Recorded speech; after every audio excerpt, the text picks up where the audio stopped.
panas, gempar dan meletup.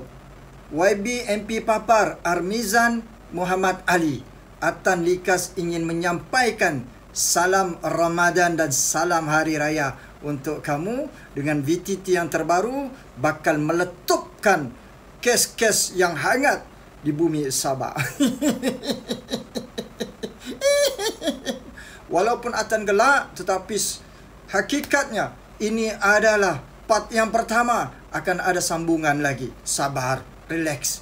Saya minta teman-teman untuk share dan sampaikan VTT ini kepada rakyat Sabah dan sampaikan kepada YB Armizan dan juga pegawai-pegawainya.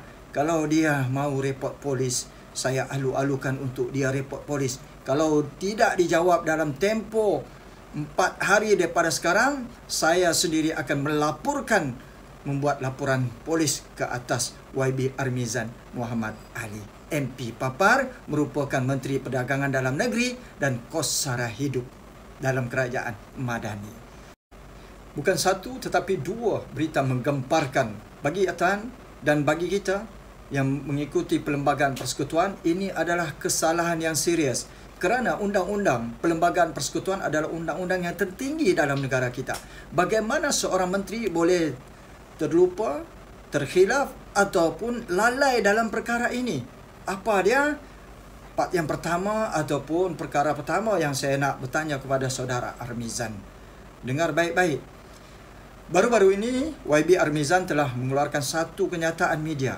Ada 5 sebab yang dinyatakan apabila gambarnya ditularkan berkaitan dengan kehadirannya di Bayan di Indonesia, bermesyuarat dan berjumpa dengan orang-orang di sebelah sana. Adalah kes dia, kan? Jadi dia telah mengeluarkan kenyataan. Secara jelas saya nak quote balik perkara keempat di penghujung kenyataan itu, apa yang dikatakan bahawa penglibatan saya pada ketika itu adalah sebagai ahli lembaga pengarah ALP SMM. Ini yang dikeluarkan dalam kenyataan media YB Armizan. Bukan saya kata. Kita boleh rujuk kembali. Bukan satu tetapi dua pelanggaran Perlembagaan Persekutuan. Mustahil YB Armizan tidak mengetahui sedangkan dia merupakan ahli parlimen. Ahli parlimen daripada kerajaan. Tugas parlimen adalah untuk mengubal, membahas dan meluluskan akta ataupun undang-undang. Kenapa ahli parlimen tidak tahu kalau perkara ini telah melanggar satu Perlembagaan Persekutuan? Nah, sebelum saya jelaskan apa yang dilanggar dalam Perlembagaan Persekutuan, mari kita telusuri apa sebenarnya yang berlaku. Daripada kenyataan YB Armizan bahawa dia pergi ke sana adalah sebagai seorang ahli lembaga pengarah ALP SMM. Baik. Saya mau bertanya kepada saudara Armizan, betulkah kamu telah dilantik sebagai pengarah, director di sebuah syarikat bernama Sabah Capital Sendirian Berhad yang kemudiannya telah bertukar kepada Sabah Mineral Management Sendirian Berhad? Betulkah lantikan kamu pada 18 bulan 5 2021? 18 bulan 5 2021. 18 Mei 2021. Dan kamu telah meletakkan jawatan daripada SMM pada 1/9/2023. Betulkah kamu meletakkan jawatan pada 1 hari bulan 9 September 2023? Ini pertanyaan saya. Sebab dalam carian tertera nama kamu, kad pengenalan kamu, jawatan kamu, tarikh kamu sebagai pengarah dan letak jawatan pada tanggal tersebut yang saya nyatakan. Sila sahkan benda ini. Seandainya tidak benar, sila nafikan. Seandainya benar, sila jelaskan kepada rakyat. Kerana bagi kita, ini jelas melanggar akta ataupun melanggar Perlembagaan Persekutuan. Baik, daripada lantikan kamu pada 18 bulan 5 2021, kemudian dikatakan sebagai meletak jawatan pada 1 bulan 9 2023. Ingat, Armizan telah dilantik sebagai ahli parlimen pada 19 Disember 2022. Dan ketika itu pada 3 hari bulan Disember sehingga 12 hari bulan Disember 3 hari bulan Disember 2022 sehingga 12 Disember 2023, YB Armizan telah diangkat sebagai Menteri Hal Ehwal Sabah Sarawak dan tugas-tugas khas. Ingat 3 Disember 2022 sehingga 12 Disember 2023. Kemudian pada 12 Disember 2023 sehingga kini dia diangkat sebagai Menteri Perdagangan Dalam Negeri dan Kos Sara Hidup. Ketika lantikan dia sebagai pengarah dalam Sabah Capital Sdn Bhd, kemudian Sabah Mineral Management, dia ketika itu juga merupakan ahli parlimen. Kerana dia diangkat sebagai ahli parlimen pada 19 Disember 2022 dan dia hanya meletakkan jawatan, meletakkan jawatan pada 1 September 2023. Nah, kalau ini betul, ini jelas melanggar Perlembagaan Persekutuan.